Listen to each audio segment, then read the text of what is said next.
ಇದು ನಮ್ಮದು garden lily. ಇದು ಅಂದರೆ ಮಳೆ ಬಿದ್ದಿದ ತಕ್ಷಣ ಶುರು ಆಗುತ್ತೆ. ಇದು ಮಲ್ಲಿಗೆದು, ಏನಂದರೆ ಶಂಖಪುಷ್ಪಿ, ದಾಸವಾಳ. ಇದು ಜಾಜಿ ನೋಡ್ತಾ ಇರ್ಬೋದು ನೀವು ಎಲ್ಲ.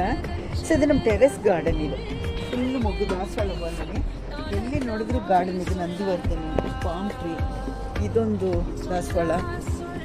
ಸೊ ಇದೊಂದು ನಮ್ಮದು ಲೋಟಸ್ ಇಟ್ಟಿದ್ವಿ, ಅದರಲ್ಲಿ ಒಂದು ಸ್ವಲ್ಪ ಇದಾಯಿತು ಅಂತ ನೋಡಿ ಮಳೆ ನೀರೆಲ್ಲ ಹಿಂಗಿರೋದು.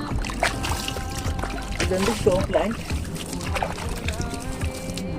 ಇದು ಸುಬ್ರಹ್ಮಣ್ಯಗೆ ಇಷ್ಟವಾದ ಸೆಬರಳಿ ಗನ್ನೇರು ಅಂತ ನೋಡಿ. ಎಲ್ಲ ನಮ್ಮ ದೇವರಿಗೆಲ್ಲ ಇಡೋದೆಲ್ಲ ನಮ್ಮ ಮನೆ ಹೂವನೇ. ಸೊ ಇದು ಓನ್ಲಿ ಟೆರೆಸ್ ಗಾರ್ಡನ್ ಇದು. ಆ್ಯಂಡ್ ಇವತ್ತು ಒಂದು ಹೊಸ ಹೂವು ಬಂತು ನೋಡಿ. So I am so blessed to have all these flowers and plants at home. So this is for today's video. See you all next video. Bye. This is our terrace garden. Bye. Super flower. If you like this video, please do like, share and subscribe to my channel.